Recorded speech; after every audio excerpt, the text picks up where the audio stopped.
Je m'appelle Bernard, j'ai 32 ans, et je n'aurais jamais pensé qu'une appendicite éclatée révélerait la vérité sur ma famille. Avant que mon appendice ne décide d'exploser et de tout changer, je menais ce qui semblait être une vie réussie à Seattle. En tant qu'ingénieur logiciel dans une entreprise technologique en pleine croissance, j'avais le genre de carrière dont mes parents pouvaient se vanter lors de leurs réunions au country club. Mon appartement surplombait le lac Union. Je conduisais une belle voiture et de l'extérieur, tout paraissait parfait. Mais sous la surface, il manquait toujours quelque chose. Ma relation avec ma famille a toujours été compliquée. Ma mère, Sandra, était directrice de lycée. Mon père, Robert, dirigeait son propre cabinet comptable, et ma sœur cadette, Diana, terminait ses études supérieures en psychologie. Sur le papier, nous étions la famille américaine parfaite, mais la réalité était bien différente. Dès mon plus jeune âge, j'ai appris que l'amour dans notre famille était assorti de conditions. Mes parents avaient des attentes démesurées, mais offraient rarement un soutien émotionnel. Les bonnes notes n'étaient pas célébrées. Elles étaient attendues. Les réussites n'étaient pas accueillies par des éloges, mais par des questions sur la suite. Je me souviens d'avoir ramené un bulletin avec que des A au lycée, uniquement pour que mon père me demande pourquoi je ne prenais pas de cours plus avancés. Malgré cela, je désirais désespérément leur approbation. J'ai choisi l'ingénierie parce que mon père pensait que c'était pratique, même si j'avais rêvé d'étudier la littérature. J'ai pris le poste à Seattle parce qu'il payait bien, pas parce qu'il m'épanouissait. Chaque décision était filtrée à travers le prisme de « est-ce que cela rendra mes parents fiers ?» Ma sœur Diana a eu une expérience différente. De 3 ans ma cadette, elle a en quelque sorte échappé à la pression que je ressentais. Ses notes moyennes étaient acceptables. Ses 3 changements de spécialité à l'université, c'était « elle se cherchait ». Quand elle avait besoin d'argent, mes parents étaient prompts à l'aider. Pendant ce temps, j'avais travaillé tout au long de mes études, refusant de demander de l'aide, même quand je mangeais des nouilles instantanées pendant des semaines pour payer mon loyer. L'ironie ne m'échappait pas que, bien qu'étant traité différemment, j'étais celui qui répondait toujours présent pour les obligations familiales. Je prenais l'avion pour rentrer à chaque fête. Je me souvenais de chaque anniversaire avec des cadeaux attentionnés.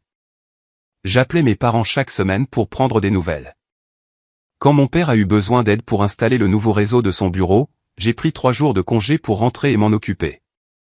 Quand la voiture de ma mère est tombée en panne, j'ai fait des recherches et lui ai trouvé le meilleur modèle de remplacement dans son budget. Mon appartement à Seattle était magnifique, mais souvent vide. Je travaillais 60 heures par semaine, en partie parce que j'aimais résoudre des problèmes complexes, mais surtout parce que cela me laissait moins de temps pour remarquer à quel point je me sentais seul. Mon cercle social était petit mais significatif. Marcus, mon colocataire d'université, qui travaillait maintenant dans une entreprise technologique concurrente, habitait à proximité, et nous nous retrouvions pour boire une bière la plupart des jeudis. Jessica, de mon département, se joignait souvent à nous, ainsi que Carlos, que je connaissais d'un bootcamp de codage des années auparavant. C'étaient de bons amis, mais je les gardais même eux à distance. Des années d'amour conditionnel m'avaient appris à compartimenter, à ne jamais laisser personne entrer complètement.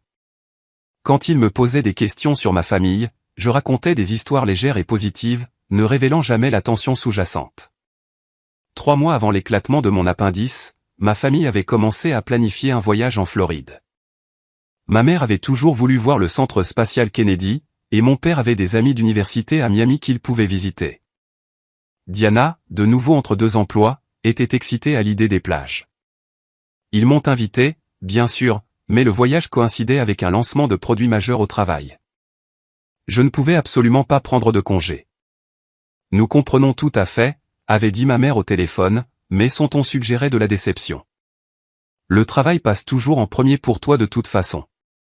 Cela m'a blessé, considérant le nombre d'événements professionnels importants que j'avais manqués au fil des ans pour être présent aux fonctions familiales, mais j'ai ravalé ma frustration comme d'habitude et j'ai promis de me joindre à eux la prochaine fois. La semaine avant leur départ, je leur ai envoyé un colis rempli d'essentiels de voyage, une crème solaire de qualité supérieure, un bon oreiller de voyage pour le cou fragile de mon père, une coque de téléphone étanche pour Diana, qui laissait toujours tomber le sien. Et un guide touristique pour ma mère, qui préférait encore le papier au numérique. J'ai même organisé un service de voiture pour les emmener à l'aéroport. Tu es toujours si pragmatique, Bernard, a dit ma mère quand elle a appelé pour me remercier. Pas chaleureux, pas affectueux, juste pragmatique. J'avais appris à accepter ces miettes de reconnaissance. Le jour de leur départ pour la Floride, je me suis plongé encore plus intensément dans le travail. Le lancement du produit était crucial, et en tant que responsable technique, tout reposait sur mes épaules. Je commençais à arriver au bureau à 6 heures du matin et à partir bien après minuit. Mon équipe était inquiète, mais je leur ai assuré que j'allais bien. Tu dois mieux prendre soin de toi, m'a dit Marcus lors d'un de nos rares rendez-vous du jeudi que j'ai failli annuler. Tout ce travail et pas de plaisir, ça va te rattraper. J'ai ri pour balayer ses craintes. Je me reposerai quand le lancement sera terminé, ai-je promis. Je ne savais pas que mon corps planifiait déjà une période de repos forcé qui allait tout changer. Cela a commencé un mardi soir. J'étais resté au bureau jusqu'à près de 23 heures, à déboguer un problème persistant avec notre système d'authentification. Quand je suis finalement rentré chez moi, j'ai ressenti une légère gêne dans le bas de l'abdomen. Rien de grave, juste une douleur sourde que j'ai attribuée au stress et à l'excès de café. J'ai pris des analgésiques en vente libre et je suis allé me coucher, certain que ce serait parti le matin. Je me suis réveillé à 3 heures du matin en pleine agonie. La douleur sourde s'était transformée en une douleur lancinante dans mon abdomen inférieur droit. Quand j'ai essayé de me lever, j'ai failli m'effondrer. Quelque chose n'allait vraiment pas. Malgré la douleur, j'ai réussi à m'habiller et à prendre mes clés. L'idée d'appeler une ambulance m'a brièvement traversé l'esprit, mais des années d'autonomie ont pris le dessus. Je pouvais me conduire moi-même aux urgences. Le trajet de 20 minutes jusqu'au Swedish Medical Center a été atroce. Chaque bosse sur la route envoyait des vagues de douleur à travers mon corps. Au moment où je suis entré en titubant dans la salle d'urgence, je transpirais abondamment et je luttais pour rester debout. L'infirmière de triage m'a jeté un coup d'œil et a immédiatement appelé à l'aide. Douleur au cadran inférieur droit, fièvre, nausée, a-t-elle rapporté au médecin de garde qui est arrivé quelques instants plus tard. Possible appendicite. Le docteur Ashley Chen était efficace et direct. Après un examen rapide qui m'a laissé le souffle coupé de douleur, elle a ordonné des analyses de sang immédiates et un scanner. Les résultats sont revenus en moins d'1 heure, confirmant ses soupçons. Votre appendice a perforé, a-t-elle expliqué, le visage sérieux. Nous devons vous emmener en chirurgie immédiatement. L'infection peut se propager rapidement dans votre cavité abdominale et devenir mortelle. La gravité de la situation m'a frappé d'un coup. Je faisais face à une chirurgie d'urgence, seul, au milieu de la nuit. Pour la première fois depuis des années, j'ai ressenti une peur sincère. Alors qu'il me préparait pour l'opération, j'ai demandé à une infirmière si je pouvais utiliser mon téléphone un instant. Avec des mains tremblantes, j'ai ouvert notre groupe de discussion familiale et j'ai tapé un message simple. Opération d'urgence. J'ai peur. Appendice éclaté au Swedish Medical. Dans les instants précédant l'anesthésie, j'ai vérifié mon téléphone une dernière fois. Un nouveau message était apparu dans le groupe, accompagné d'une photo. Ma famille, tout sourire sur une plage ensoleillée de Floride, cocktail à la main. Le message disait, on t'envoie de bonnes ondes. Tu iras bien. Les hôpitaux sont incroyables de nos jours. Tiens-nous au courant. C'est la dernière chose que j'ai vue avant que l'anesthésie ne m'emporte. Je me suis réveillé des heures plus tard dans la salle de réveil, groggy et désorienté.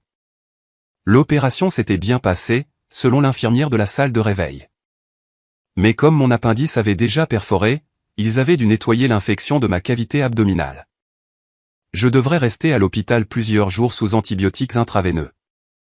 À mesure que la conscience revenait, le souvenir de la réponse de ma famille revenait aussi.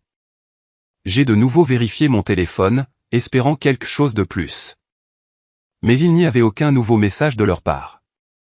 En revanche, j'avais des textos de Marcus, Jessica et Carlos, qui avaient tous entendu parler de ma situation d'une manière ou d'une autre et s'inquiétaient.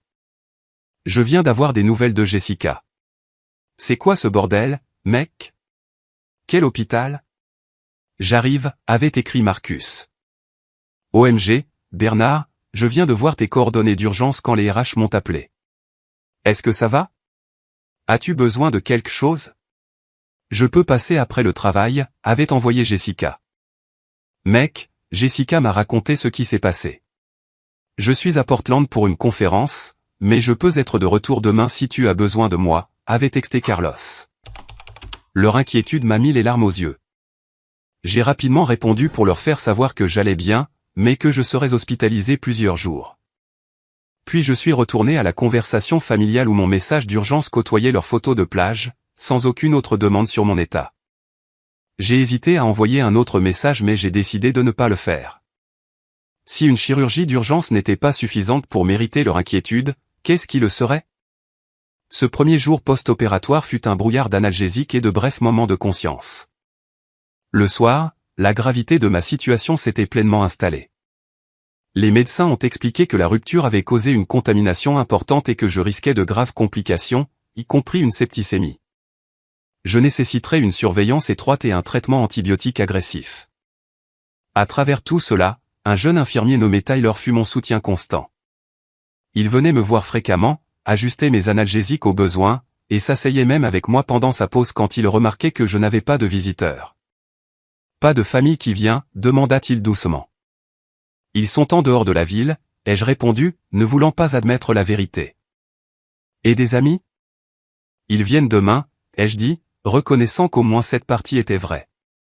Marcus avait confirmé qu'il viendrait me rendre visite après le travail le lendemain.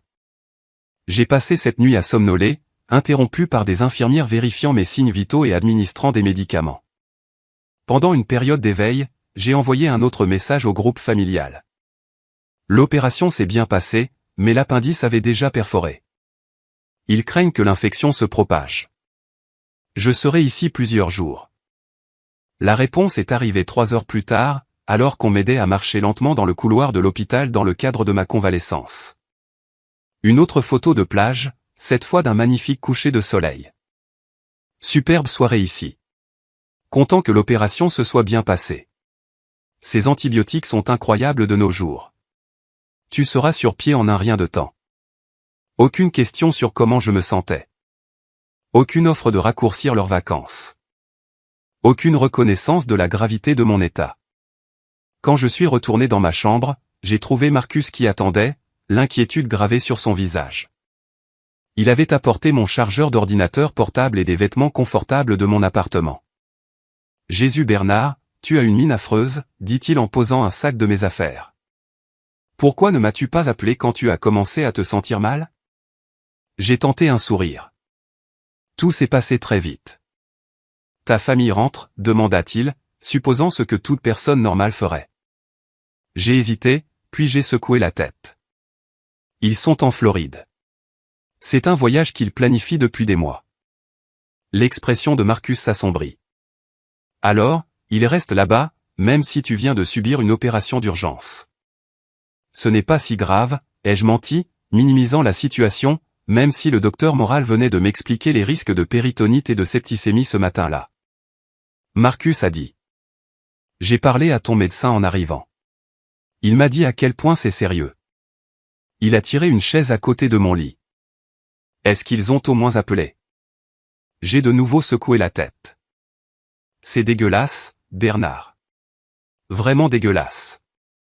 Pour la première fois, je me suis permis de reconnaître la vérité de ces paroles. C'était dégueulasse. La réaction de ma famille n'était pas normale, pas acceptable. Mais admettre cela signifiait affronter toute une vie de déception similaire que j'avais soigneusement rationalisée. Au fil des jours, mon état physique s'améliorait lentement tandis que mon état émotionnel se détériorait. Mes amis me rendaient visite régulièrement, apportant des livres, des magazines et de la nourriture à emporter. Quand j'ai finalement été autorisé à manger, Jessica a même organisé un planning rotatif pour que quelqu'un passe me voir quotidiennement. Ma famille a appelé une fois, en haut-parleur, depuis un restaurant à Miami. Je pouvais entendre de la musique et des rires en arrière-plan alors qu'ils se relayaient pour me parler brièvement. Les médecins disent que tu vas bien, n'est-ce pas, a demandé mon père, clairement distrait. Nous pensions prolonger notre voyage de quelques jours puisque nous passons un si bon moment, a ajouté ma mère avant même que je puisse répondre à sa question. Ramène-moi un souvenir, a lancé Diana, comme si j'étais parti pour un voyage amusant plutôt que de combattre une infection grave dans un lit d'hôpital. Après 5 minutes, ils ont raccroché, promettant de rappeler bientôt. Ils ne l'ont pas fait. La convalescence physique après une rupture d'appendice est lente et douloureuse. Le docteur Moral a expliqué que, comme l'infection s'était propagée avant l'opération, mon corps avait besoin de temps pour guérir à la fois de l'intervention chirurgicale et de la contamination interne. Chaque matin, il vérifiait ma cicatrice, testait la sensibilité de mon abdomen et examinait mes analyses de sang pour déceler des signes d'infection persistante. Vous faites des progrès, disait-il. Mais nous devons être patients. Ce n'est pas quelque chose à précipiter. La patience n'avait jamais été mon fort, surtout en ce qui concerne mes besoins personnels. J'avais l'habitude de surmonter l'inconfort, de faire passer le travail et les autres en premier. Maintenant confiné à un lit d'hôpital, je n'avais d'autre choix que de me concentrer sur ma propre guérison. Le personnel de l'hôpital est devenu mon système de soutien inattendu. Tyler, l'infirmier de nuit, venait me voir pendant ses gardes et restait parfois pour discuter quand les choses étaient calmes. Rebecca, l'infirmière de jour, était tout aussi attentionnée, apportant des oreillers supplémentaires sans qu'on le lui demande et expliquant chaque médicament et procédure en détail. « Vous êtes un patient modèle », m'a-t-elle dit le 4e jour. La plupart des gens se plaignent beaucoup plus. J'ai l'habitude de me débrouiller seul, ai-je répondu. Elle m'a lancé un regard entendu. Ce n'est pas toujours une bonne chose, vous savez. Parfois, nous devons laisser les autres nous aider. Ces paroles me sont restées longtemps après son départ. Marcus et Carlos me rendaient visite quotidiennement, parfois ensemble, parfois à tour de rôle en fonction de leurs horaires de travail. Jessica passait tous les soirs après le travail, apportant souvent de petits cadeaux, un nouveau magazine de technologie, un jeu d'échecs portable une fois, même un smoothie maison parce que j'avais mentionné avoir envie de fruits frais. « Des nouvelles de ta famille ?» a demandé Carlos le 5e jour alors qu'il installait l'échiquier entre nous. J'ai secoué la tête. Ils ont appelé une fois. Ils sont toujours en Floride et ne rentrent pas plus tôt. Son incrédulité était évidente. Ils prolongent même leur voyage, en fait, ai-je dit, en essayant de garder un ton neutre. Carlos a placé les pièces d'échecs avec plus de force que nécessaire. C'est froid, mec. Si mon frère était à l'hôpital, je serais dans le premier avion pour rentrer. Plus tard dans la soirée, mon téléphone a sonné avec une demande d'appel vidéo du groupe familial. J'ai répondu pour les voir réunis sur la terrasse d'un restaurant, l'océan visible en arrière-plan. Ils étaient habillés pour dîner. Ma mère dans une robe fluide, mon père en chemise de lin, Diana portant de grandes lunettes de soleil malgré le soleil couchant. On voulait prendre de tes nouvelles, a dit ma mère d'un ton enjoué. Comment est la nourriture de l'hôpital? C'est de la nourriture d'hôpital, ai-je répondu, ajustant ma position dans le lit pour cacher la perfusion qui délivrait encore des antibiotiques. Tu as l'air fatigué, a observé mon père. Je suis fatigué. Combattre une infection, ça épuise.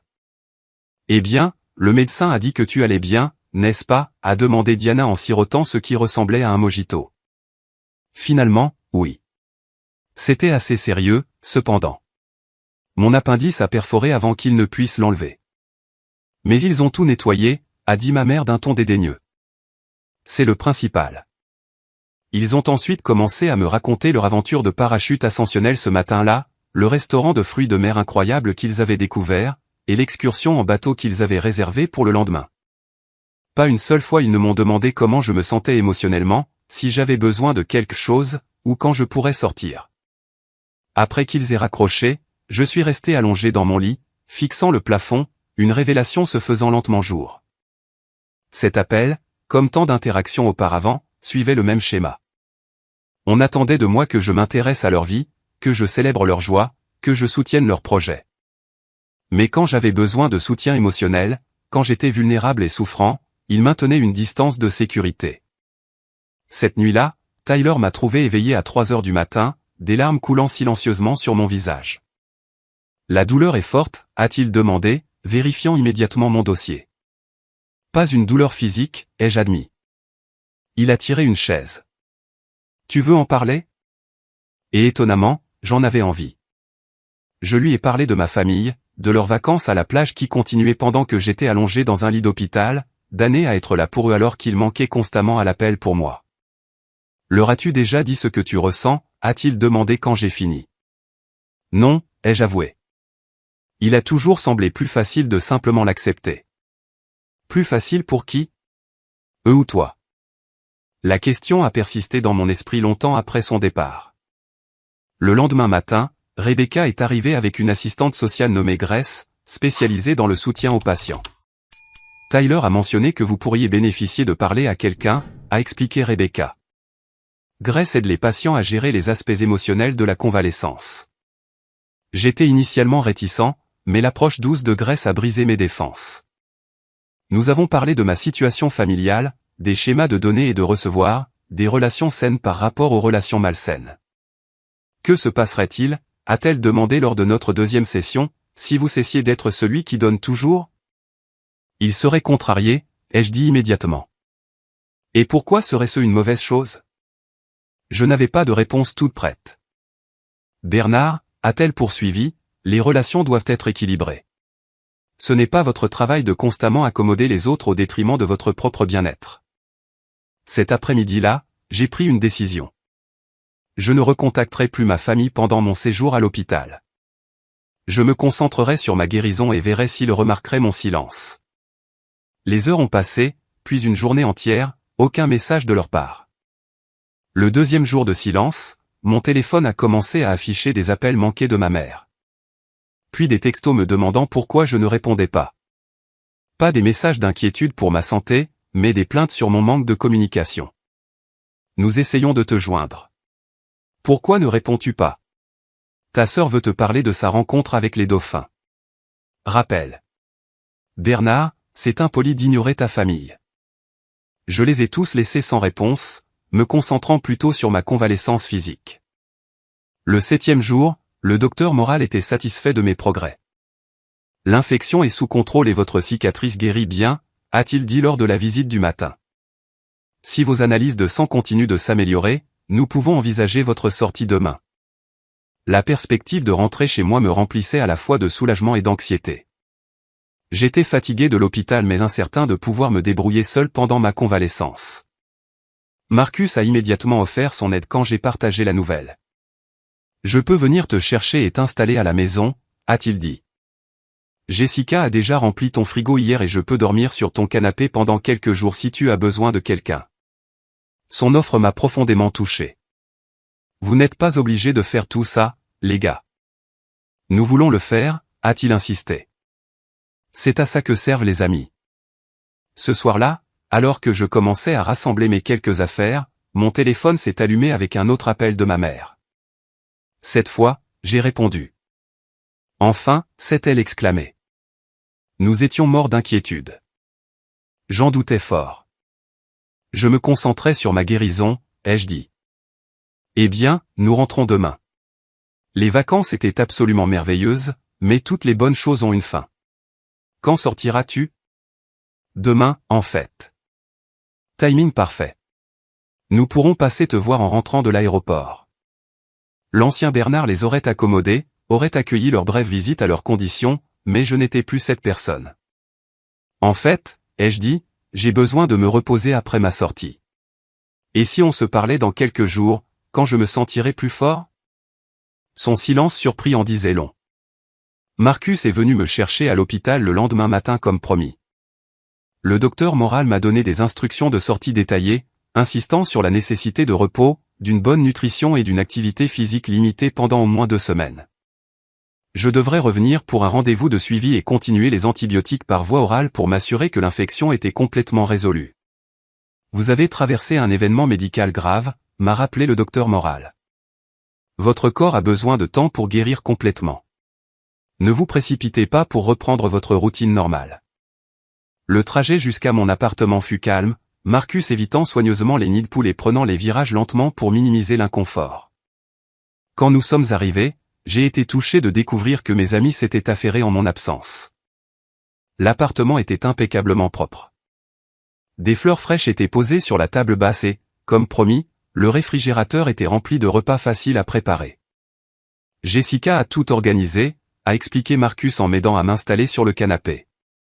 Carlos s'est occupé du nettoyage. Nous voulions nous assurer que tu puisses te concentrer sur ta guérison. Pour quelqu'un habitué à être le soignant, être soigné était une expérience nouvelle. C'était inconfortable, mais aussi profondément émouvant. Je ne sais pas comment vous remercier, les gars, ai-je dit, l'émotion rendant ma voix rauque. Remets-toi sur pied, c'est tout, a simplement répondu Marcus. Et apprends peut-être à demander de l'aide parfois avant de finir à l'hôpital. Les premiers jours à la maison ont établi un nouveau rythme. Marcus est resté les 2 premières nuits, dormant sur mon canapé malgré mes protestations. Carlos venait me voir tous les jours, apportant souvent le déjeuner de mes restaurants préférés. Jessica appelait tous les soirs pour prendre des nouvelles et a même organisé une livraison de courses lorsque les provisions s'épuisaient. J'ai commencé à faire de courtes promenades autour de mon immeuble, augmentant progressivement la distance à mesure que ma force revenait. Le docteur Moral avait insisté sur l'importance d'un mouvement doux pour la récupération, et j'étais déterminé à suivre ses instructions à la lettre. Mon travail avait été compréhensif quant à mon absence, mon manager, Ryan, insistant pour que je prenne les 2 semaines complètes de congé maladie avant même d'envisager de travailler à distance. C'était la plus longue période loin du travail que j'avais connu depuis l'université, et cette pause forcée m'a donné le temps de réfléchir à de nombreux aspects de ma vie que j'avais été trop occupé pour examiner. Fidèle à leurs paroles, ma famille est rentrée de Floride et a appelé pour partager les détails de leurs vacances incroyables. Ma mère a parlé pendant 20 minutes du centre spatial Kennedy. Mon père a décrit en détail les terrains de golf sur lesquels il avait joué, et Diana s'est extasiée sur sa rencontre avec les dauphins et les fêtes sur la plage. Quand ils ont finalement posé des questions sur ma convalescence, j'ai donné des réponses brèves et factuelles. Oui, j'étais rentré de l'hôpital. Oui, les médecins étaient satisfaits de mes progrès. Non, je n'avais pas besoin qu'ils me rendent visite pour l'instant. Je me reposais encore la plupart de la journée. Eh bien, fais-nous savoir quand tu seras d'attaque pour recevoir des visites, a dit ma mère, semblant plus soulagée que déçue. La recherche d'emploi de Diana la tient occupée de toute façon, et ton père a une charge de travail en retard après son absence. Après avoir raccroché, je me suis assis sur mon balcon, regardant le coucher de soleil sur le lac Union, contemplant les schémas qui avaient défini notre dynamique familiale pendant des décennies. J'avais toujours été le fiable, celui qui répondait présent, qui aidait, qui faisait passer les autres en premier. Et en retour, je recevais au mieux une reconnaissance symbolique, au pire un mépris total. Grace, l'assistante sociale de l'hôpital, m'avait donné des ressources sur l'établissement de limites et la reconnaissance des schémas relationnels malsains. En commençant à les lire, j'ai vu ma dynamique familiale décrite avec une précision déconcertante. Les attentes inégales, la distance émotionnelle, le soutien conditionnel qui disparaissait lorsque cela devenait incommode. 10 jours après mon retour à la maison, je me sentais assez fort pour commencer à travailler à distance quelques heures par jour. Mon équipe était solidaire, s'occupant des tâches les plus exigeantes pour que je puisse reprendre progressivement. J'ai trouvé une joie inattendue dans ce rythme plus lent, en prenant mes pauses déjeuner sur mon balcon et en terminant le travail à une heure raisonnable pour lire ou regarder un film. Puis, exactement une semaine après ma sortie, tout a de nouveau changé. Mon téléphone a explosé de notifications d'un seul coup. 32 appels manqués de ma mère, 27 de mon père, 20 de Diana, et de nombreux messages textes. Le plus récent était de ma mère, rappelle maintenant. Tout s'effondre. Mon cœur s'est emballé en parcourant les messages, m'attendant à la nouvelle d'une grave urgence familiale. Quelqu'un d'autre avait-il été hospitalisé? Y avait-il eu un accident? La vérité était à la fois plus simple et plus révélatrice de notre dynamique familiale.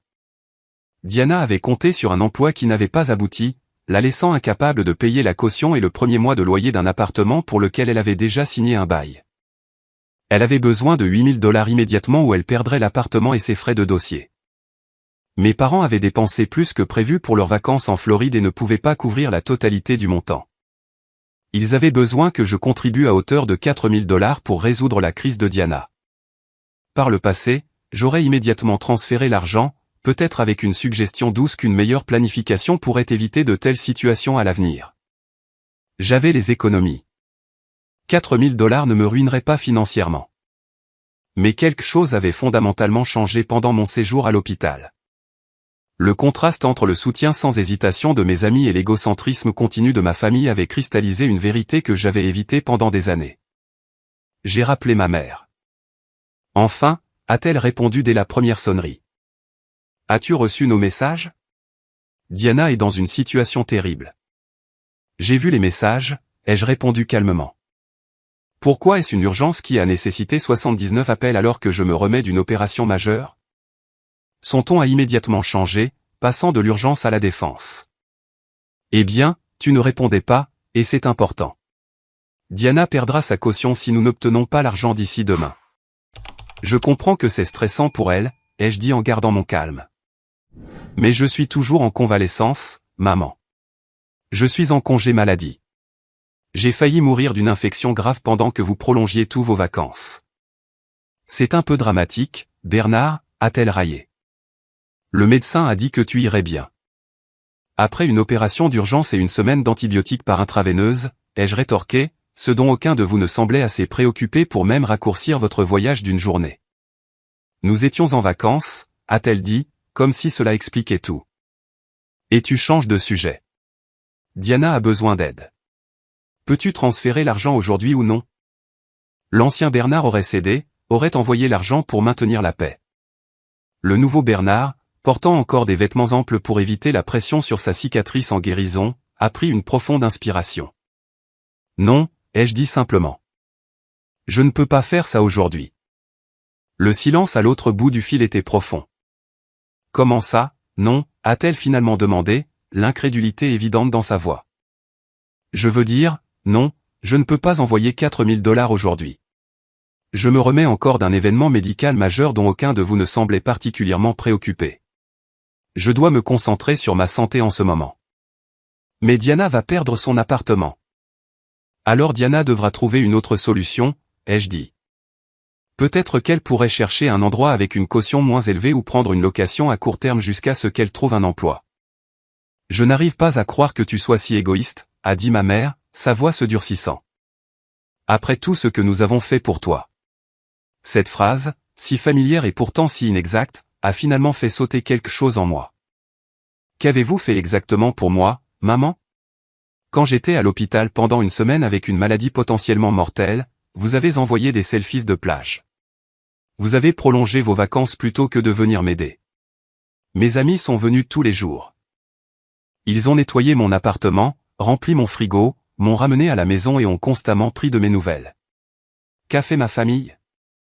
C'est différent, a-t-elle protesté. Nous étions déjà partis. Et tu es un adulte. Tu peux te débrouiller. Diana aussi, ai-je fait remarquer. C'est une adulte qui peut se débrouiller aussi. Nous discuterons de cela quand ton père rentrera, a-t-elle dit, clairement décontenancée par ma résistance inattendue. Il voudra te parler directement. Après qu'elle ait raccroché, je suis resté en silence, digérant la conversation. Pour la première fois de ma vie d'adulte, j'avais refusé une demande familiale. La sensation était à la fois terrifiante et libératrice. Mon téléphone a de nouveau sonné 20 minutes plus tard. Cette fois, c'était mon père. La voix de mon père était sévère, le ton qu'il avait utilisé tout au long de mon enfance quand je l'avais déçu. Ta mère me dit que tu refuses d'aider ta sœur. Bonjour à toi aussi, papa, ai-je répondu, déterminé à garder mon sang-froid. Comment vas-tu? Comment je vais? Je me remets encore d'une opération d'urgence. Merci de demander. Ne fais pas le malin avec moi, Bernard, a-t-il lancé sèchement. Diana est en crise, et nous devons résoudre cela en famille. Je suis d'accord. C'est une affaire de famille, ai-je dit. Mais je me demande pourquoi c'est une urgence qui m'oblige à transférer de l'argent immédiatement sans discussion alors que je suis encore en congé maladie. Parce que la date limite est demain, a-t-il dit, l'exaspération claire dans sa voix. Diana perdra sa caution et l'appartement si nous ne payons pas. Et quand Diana a-t-elle signé ce bail? Il y a 2 semaines, a-t-il admis après une pause. Pendant que j'étais à l'hôpital, ai-je noté. Est-ce que quelqu'un a pensé à discuter de cet engagement financier majeur avec moi à ce moment-là? Tu étais malade, a-t-il dit d'un ton dédaigneux. Nous ne voulions pas te déranger avec ça. Mais maintenant que c'est une crise, je suis soudainement assez bien pour être dérangé. Mon père a soupiré lourdement. Écoute, Bernard, parfois les membres de la famille ont besoin d'aide. C'est ce que fait la famille. Quand ta mère et moi avons eu besoin d'aide avec le réseau de mon bureau, tu as répondu présent. Quand Diana a besoin d'une aide financière, nous répondons présent. C'est comme ça que ça marche. Ce n'est pas du tout comme ça que ça a marché, papa, ai-je dit doucement. J'ai toujours été celui qui répondait présent. Quand est-ce que l'un d'entre vous s'est dérangé pour moi pour la dernière fois? C'est ridicule. Nous t'avons soutenu toute ta vie. Quand j'étais enfant, oui. Mais en tant qu'adulte, quand j'ai eu besoin de soutien émotionnel pendant mon hospitalisation, vous avez tous envoyé des selfies de plage. Quand j'ai eu besoin de quelqu'un pour m'aider à rentrer de l'hôpital, ce sont mes amis qui ont répondu présent. Pas ma famille. Nous étions en vacances, a-t-il dit, répétant l'excuse de ma mère. Les gens écourtent leurs vacances pour des urgences familiales tout le temps, ai-je fait remarquer. Une appendicite perforée et une infection abdominale, ça compte. La conversation a tourné en rond, mon père alternant entre le rejet de mes préoccupations et la tentative de me culpabiliser pour que je donne l'argent. Finalement, j'ai interrompu sa dernière tentative. Papa, je suis encore en convalescence et cette conversation est épuisante. J'ai pris ma décision. Je n'envoie pas d'argent aujourd'hui. Diana doit apprendre à gérer ses propres situations financières, tout comme j'ai dû le faire. Ce n'est pas terminé, a-t-il averti avant de raccrocher. J'ai passé le reste de la journée dans un étrange état émotionnel, oscillant entre la culpabilité et un sentiment croissant d'émancipation. Le soir, j'avais reçu plusieurs autres appels de ma mère et des textos de Diana exprimant sa déception face à mon comportement égoïste. Le lendemain matin, des coups bruyants à ma porte m'ont réveillé en sursaut. Quand j'ai ouvert, encore en pyjama, j'ai trouvé toute ma famille dans le couloir. Mon père avait l'air en colère, ma mère inquiète, et Diana en larmes. Nous devons parler, a annoncé mon père en me bousculant pour entrer dans l'appartement. Cette situation a assez duré. Pris au dépourvu par leur embuscade, je les ai suivis dans mon salon, où ils s'étaient déjà installés. Mon père dans mon fauteuil de lecture préféré, ma mère et Diana sur le canapé. Tu as l'air affreux, a dit ma mère, me jaugeant d'un œil critique. Est-ce que tu prends bien soin de toi? L'ironie de son inquiétude maintenant, après leur absence totale pendant mon hospitalisation, ne m'a pas échappé. Je me remets d'une opération majeure, lui ai-je rappelé. Ça prend du temps. Mon père s'est raclé la gorge avec impatience. Nous sommes ici pour la situation de Diana. La date limite est aujourd'hui et nous devons résoudre ça. Je me suis assis à ma table à manger, créant intentionnellement une distance entre nous. J'écoute. Diana a besoin de 4 000 $ pour son appartement, a-t-il déclaré. Ta mère et moi pouvons fournir 4 000 $, mais nous avons besoin que tu mettes la même somme. Et si je ne le fais pas, ai-je demandé. Alors elle perd l'appartement et l'argent qu'elle a déjà versé, est intervenue ma mère. C'est ce que tu veux pour ta sœur? Diana a reniflé de manière dramatique, comme sur commande. J'ai pris une profonde inspiration, sentant ma cicatrice chirurgicale tirer légèrement avec le mouvement. Ce que je veux, c'est que ma famille reconnaisse que les relations vont dans les deux sens. Quand j'étais à l'hôpital en train de combattre une infection qui aurait pu me tuer, aucun de vous n'a écourté ses vacances pour être avec moi. Pas un seul jour. On a appelé, a protesté Diana. Une fois, les jeux corrigés. Pendant 5 minutes, depuis un restaurant, en haut-parleur. Pendant ce temps, mes amis sont venus me voir tous les jours, m'ont apporté ce dont j'avais besoin, ont nettoyé mon appartement, rempli mon réfrigérateur et se sont assurés que je rentre chez moi en toute sécurité. Nous aurions fait ces choses si nous n'avions pas été absents, a dit ma mère sur la défensive. Mais vous étiez absent par choix, ai-je souligné. Vous avez choisi de rester en vacances plutôt que de me soutenir pendant une urgence médicale. C'était votre décision, et cela m'a montré exactement où je me situe dans les priorités de cette famille. Alors, c'est une vengeance, a demandé mon père, incrédule. Tu punis Diana parce que tu es en colère contre nous. Non, ai-je dit fermement. C'est moi qui reconnais un schéma malsain et qui choisis de ne pas le perpétuer. Pendant des années, j'ai été celui qui répond toujours présent, qui aide toujours, qui donne toujours. Et quand j'ai eu besoin de vous, aucun de vous n'a été là pour moi. Ce n'est pas juste, est intervenue Diana. J'ai eu des problèmes aussi, et tu le sais. Mon anxiété m'empêche de gérer le stress. Nous avons tous des problèmes, ai-je répondu. La différence, c'est qu'on attendait de moi que je gère les miens de manière indépendante tout en aidant simultanément avec ceux de tout le monde. Donc, tu n'aideras pas, a exigé mon père, son visage devenant rouge. Je n'ai pas dit ça, ai-je précisé. J'ai dit que je ne transférerai pas 4 000 $ aujourd'hui sans discussion alors que je suis encore en convalescence. Ce que je ferai, c'est aider Diana à chercher des options de logement plus abordables ou l'aider à créer un budget une fois qu'elle aura trouvé un emploi. Ce n'est pas ce dont elle a besoin en ce moment, a insisté ma mère. Peut-être pas, ai-je reconnu. Mais c'est ce que je suis prêt à offrir. Diana s'est levée brusquement, des larmes coulant sur son visage. Je n'arrive pas à croire que tu sois si cruel. Après tout ce que j'ai traversé. Mon père s'est également levé, posant une main sur l'épaule de Diana. Si c'est ce que tu ressens, Bernard, nous devrions peut-être reconsidérer entièrement notre relation familiale. La menace flottait dans l'air entre nous.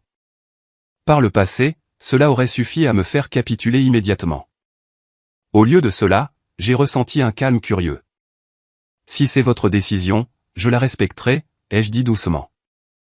Mais j'espère plutôt que cela pourra être le début d'une relation plus équilibrée entre nous tous. Allons-y, a dit mon père à ma mère et à Diana, ignorant ma réponse. Bernard a clairement besoin de plus de temps pour réfléchir à ses priorités.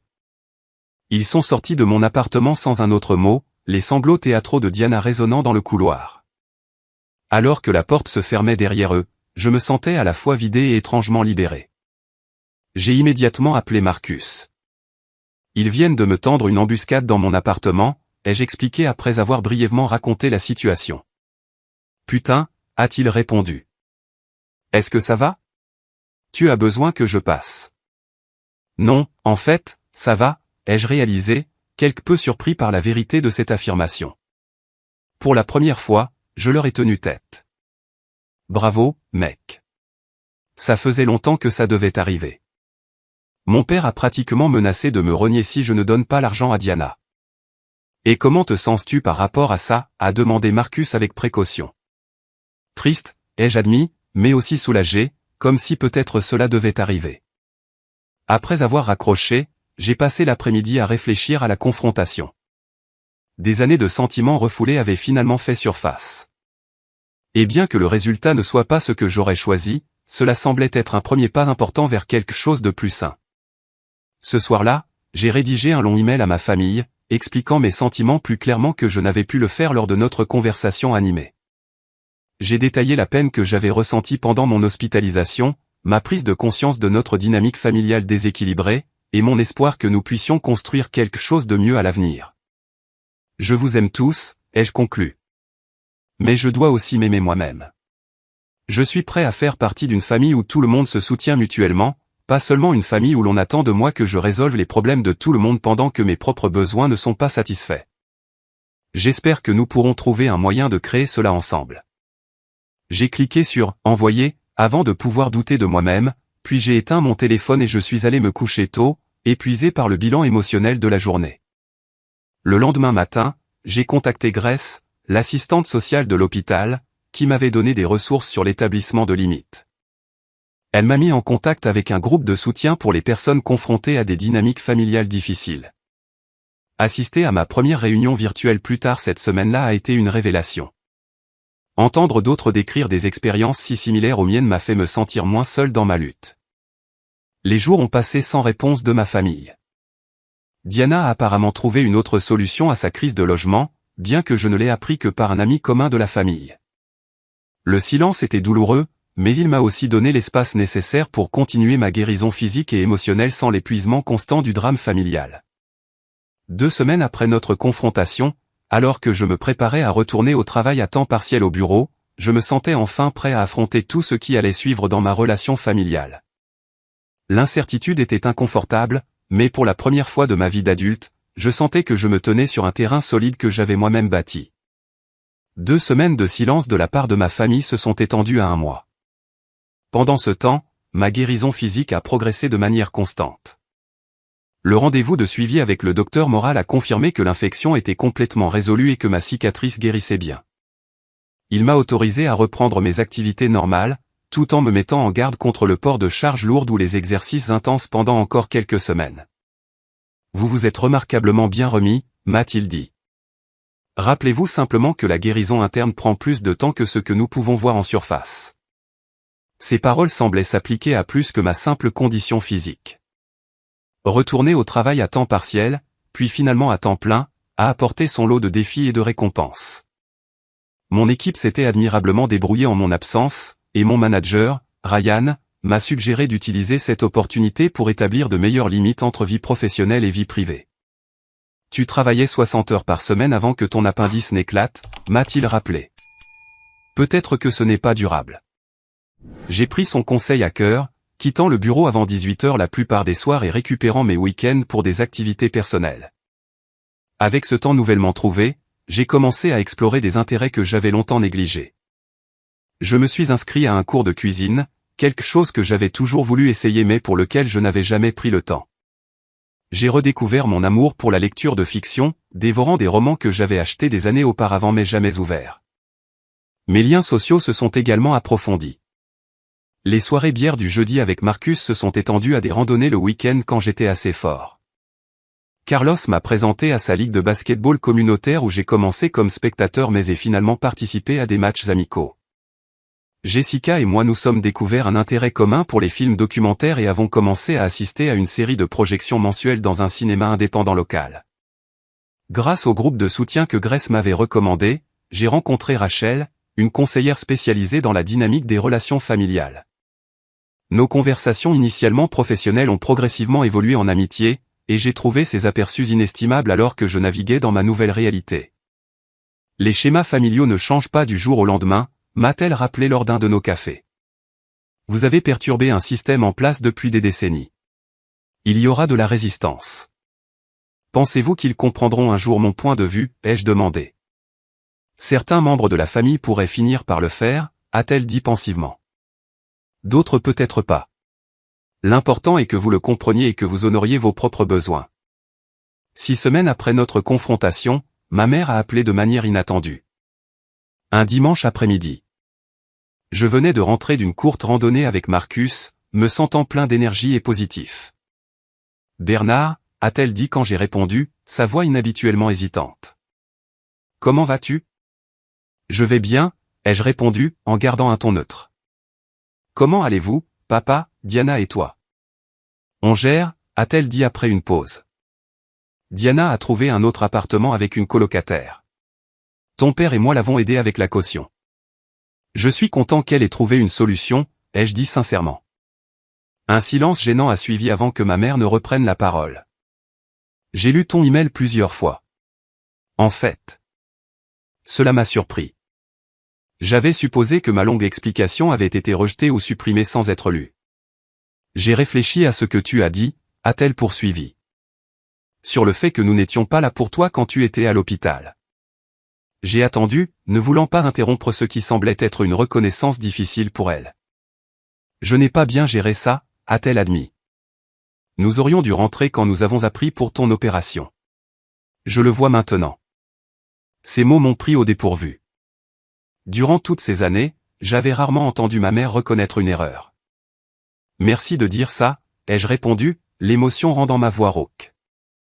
Ça signifie beaucoup pour moi de t'entendre le dire. Je ne peux pas parler pour ton père ou Diana, a-t-elle ajouté rapidement.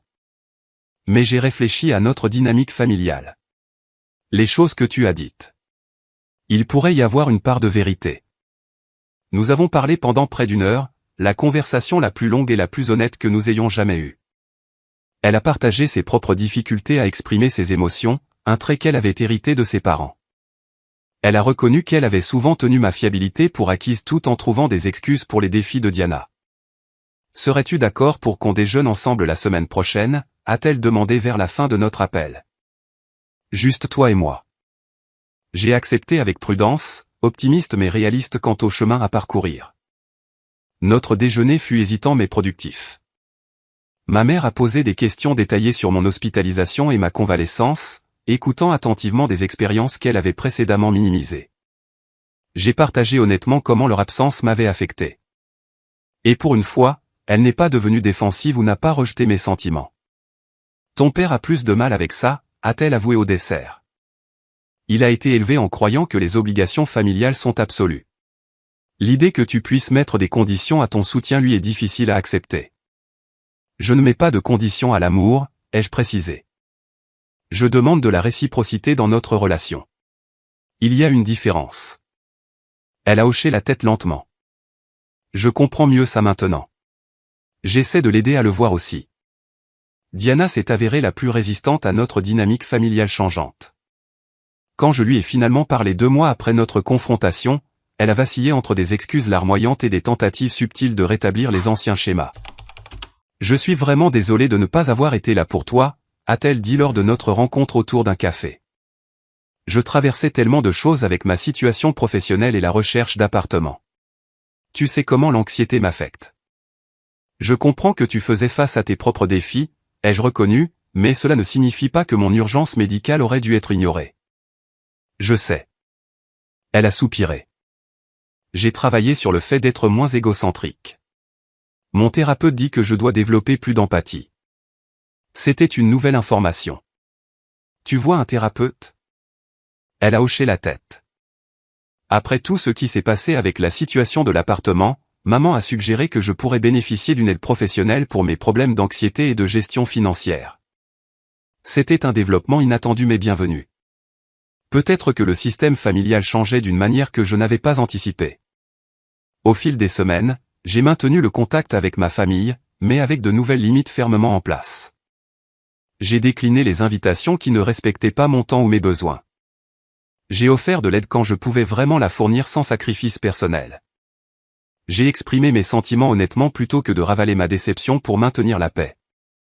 Certaines interactions étaient maladroites, d'autres carrément difficiles. Mon père et moi avons eu plusieurs discussions animées avant de parvenir à une entente provisoire. Diana a traversé des cycles de culpabilité, de colère et finalement de respect à contre-cœur pour mes nouvelles limites. Ma mère, étonnamment, est devenue une alliée dans la reconstruction de nos relations familiales sur des bases plus saines. 3 mois après l'éclatement de mon appendice, mon amitié avec Rachel s'est transformée en quelque chose de plus. Notre intérêt commun pour la psychologie et la dynamique familiale avait créé une base de compréhension mutuelle, et nos discussions autour d'un café se sont progressivement transformées en dîner et en sorties le week-end. Je ne m'attendais jamais à trouver une relation à cause de mon appendice, ai-je plaisanté lors d'un de nos premiers rendez-vous. La vie a une étrange façon de faire sortir de bonnes choses des situations difficiles, a-t-elle répondu.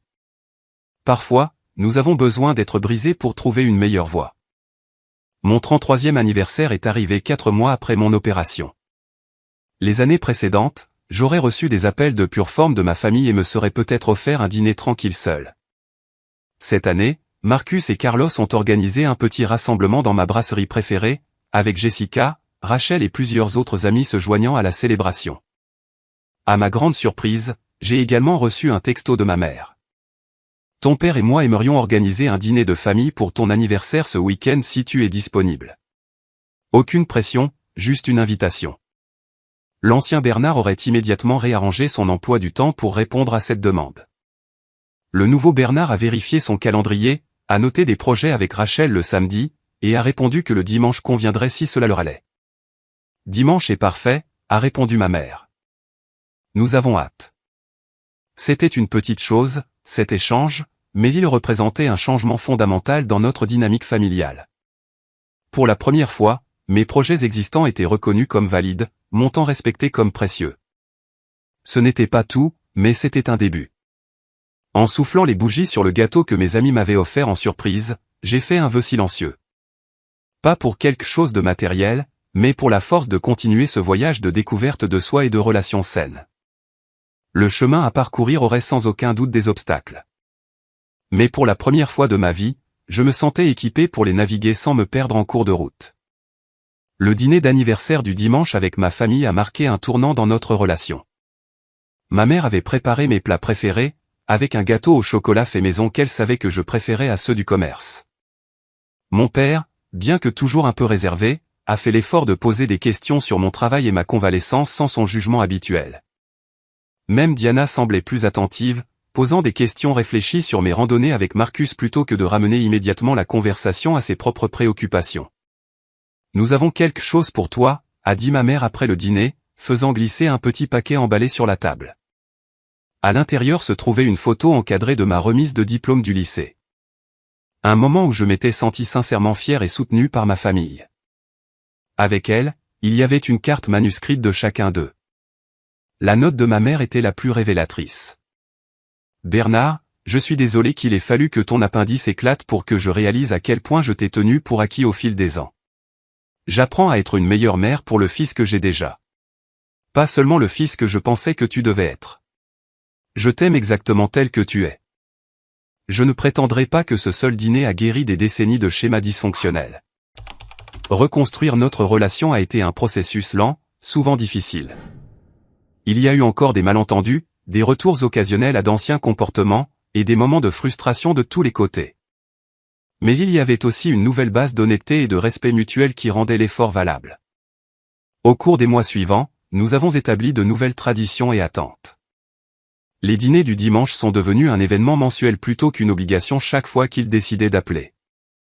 Quand je leur rendais visite, je fixais des délais clairs plutôt que de laisser les choses en suspens. Quand ils demandaient de l'aide, j'évaluais si je pouvais vraiment la fournir sans ressentiment. Disant parfois oui, offrant parfois des alternatives, disant parfois simplement non. Mon père a progressivement accepté cette nouvelle dynamique, exprimant même une admiration à contre-cœur pour ma capacité à poser des limites lors d'un rare déjeuner en tête-à-tête. « Tu me rappelles mon propre père », a-t-il dit de manière inattendue. Il ne laissait jamais personne lui marcher sur les pieds non plus. Venant de lui, c'était un grand compliment. Le parcours de Diana fut peut-être le plus significatif. Avec le soutien de son thérapeute, elle a commencé à prendre de réelles mesures vers l'indépendance et la responsabilité. Elle a trouvé un emploi stable dans une agence de marketing locale, a appris à gérer ses finances, et a même commencé à rembourser une partie de l'argent que nos parents lui avaient prêté au fil des ans. « J'ai observé comment tu gères les choses », a-t-elle admis lors d'un café 6 mois après notre confrontation. « Tu es si posé, si capable. J'ai toujours ressenti de la rancœur pour ça, mais maintenant j'essaie d'en tirer des leçons. Je ne suis pas toujours aussi posé que j'en ai l'air, lui ai-je dit honnêtement. Je suis juste devenu bon pour demander de l'aide quand j'en ai besoin et pour poser des limites quand il le faut. Ma relation avec Rachel s'est approfondie au fil des mois. Elle comprenait ma dynamique familiale d'une manière que peu d'autres pouvaient, m'aidant à naviguer dans les émotions complexes qui surgissaient à mesure que les schémas changeaient et que de nouvelles attentes se formaient. Quand je l'ai présentée à ma famille à Thanksgiving, 8 mois après l'éclatement de mon appendice, elle a géré leurs questions curieuses et leurs tests occasionnels de limites avec grâce et une douce fermeté. Ils essaient, a-t-elle observé sur le chemin du retour. Ce n'est pas parfait, mais ils font un effort. Parce que je l'ai finalement exigé, ai-je souligné. Oui, a-t-elle convenu. Et parce qu'au fond, ils t'aiment et te veulent dans leur vie. Ils avaient juste besoin d'apprendre à le montrer de manière plus saine. Ma vie professionnelle s'est également transformée. La perspective acquise grâce à ma crise de santé et à ma prise de conscience familiale m'a conduit à réévaluer mes objectifs de carrière. J'aimais toujours l'ingénierie logicielle, mais je ne me sentais plus obligé de travailler des heures excessives pour prouver ma valeur. J'ai commencé à encadrer des développeurs juniors, trouvant une satisfaction inattendue à aider les autres à développer leurs compétences. Ryan, mon manager, a remarqué le changement. « Tu sembles plus présent ces jours-ci », a-t-il commenté lors d'un entretien d'évaluation. Plus engagé mais aussi plus équilibré. Ça te va bien. Lorsqu'un poste de direction s'est ouvert dans notre département 1 an après mon opération, Ryan m'a encouragé à postuler. L'ancien Bernard aurait hésité, doutant de ses qualifications malgré les preuves du contraire. Le nouveau Bernard a reconnu ses forces et ses limites, se présentant honnêtement lors du processus d'entretien. Quand on m'a offert le poste, j'ai eu l'impression que c'était une reconnaissance de qui j'étais vraiment, pas de qui j'avais prétendu être. La mesure la plus significative du changement est venue lors d'un voyage de camping en famille 18 mois après l'éclatement de mon appendice. C'était ma suggestion, un week-end au bord d'un lac où nous avions passé des vacances une fois quand j'étais enfant. À ma grande surprise, tout le monde a accepté avec enthousiasme. Lors de notre dernière soirée, assis autour du feu de camp, ma mère a levé sa tasse de chocolat chaud pour porter un toast. À Bernard, a-t-elle dit, qui nous a appris que parfois, la chose la plus forte qu'une famille puisse faire, c'est de changer. Mon père a hoché la tête en signe d'accord, ajoutant d'une voix bourrue, et à l'appendicite pour nous avoir donné l'électrochoc dont nous avions besoin. Nous avons tous ri, le son résonnant sur l'eau calme du lac. Ce n'était pas une harmonie parfaite, mais c'était une connexion authentique, quelque chose que j'avais cherché auprès de toute ma vie. Plus tard dans la nuit, alors que Rachel et moi marchions le long du rivage sous une voûte d'étoiles, elle m'a demandé si j'avais des regrets sur la façon dont tout s'était déroulé. Je regrette qu'il ait fallu une urgence médicale pour que je reconnaisse ma propre valeur, ai-je répondu après réflexion. Mais je ne regrette pas d'avoir posé des limites, même si c'était la chose la plus difficile que j'ai jamais faite. Parfois, nous avons besoin d'une crise pour nous montrer ce qui compte vraiment, a-t-elle dit en me serrant la main. La rupture de ton appendice a ouvert ta vie d'une manière qui devait se produire. Elle avait raison. Dans la douleur et l'isolement de cette chambre d'hôpital, en voyant mes amis répondre présents alors que ma famille envoyait des selfies de plage, quelque chose de fondamental avait changé dans ma compréhension des relations. J'avais réalisé que l'amour sans respect est incomplet, que donner sans recevoir est insoutenable, que la famille devrait être une source de soutien, pas d'épuisement constant. Le voyage n'a pas toujours été facile. Il y a encore des jours où de vieux doutes s'insinuent, où je me demande si je mérite de prioriser mes besoins, où le poids des attentes familiales se fait sentir. Mais ces moments deviennent de plus en plus rares à mesure que de nouveaux schémas se solidifient et que des relations plus saines s'épanouissent. Ce que j'ai appris à travers cette expérience, c'est que la vraie force ne se trouve pas dans un accommodement sans fin ou une souffrance silencieuse. Elle se trouve dans le courage de s'affirmer, de nommer ses besoins, d'exiger la réciprocité dans ses relations. Elle se trouve dans la volonté de risquer le rejet plutôt que d'accepter d'être maltraité. Elle se trouve dans le fait de s'aimer assez pour s'éloigner des situations qui vous diminuent, même lorsque ces situations impliquent les personnes qui devraient vous aimer le plus. Parfois, la guérison la plus profonde commence par la rupture la plus douloureuse. L'éclatement de mon appendice a failli me coûter la vie, mais il m'a donné quelque chose d'infiniment précieux en retour, la compréhension que j'ai de l'importance. Pas à cause de ce que je peux faire pour les autres, pas à cause de ce que j'accomplis ou fournis, mais simplement parce que j'existe. Et cette compréhension a fait toute la différence. Si vous avez déjà eu des difficultés avec les relations familiales ou l'établissement de limites, j'espère que mon histoire vous aide à réaliser que vous n'êtes pas seul. Quelqu'un d'autre a-t-il vécu une crise de santé qui a changé sa perspective sur les relations? Laissez un commentaire ci-dessous et partagez votre histoire. Et si cela a résonné en vous, merci de cliquer sur le bouton j'aime et de vous abonner pour entendre d'autres histoires sur la recherche de la force à travers les défis de la vie. Rappelez-vous, parfois les conversations les plus difficiles mènent aux connexions les plus significatives. Merci de votre écoute et prenez soin de vous. Votre santé physique et émotionnelle comptent toutes les deux.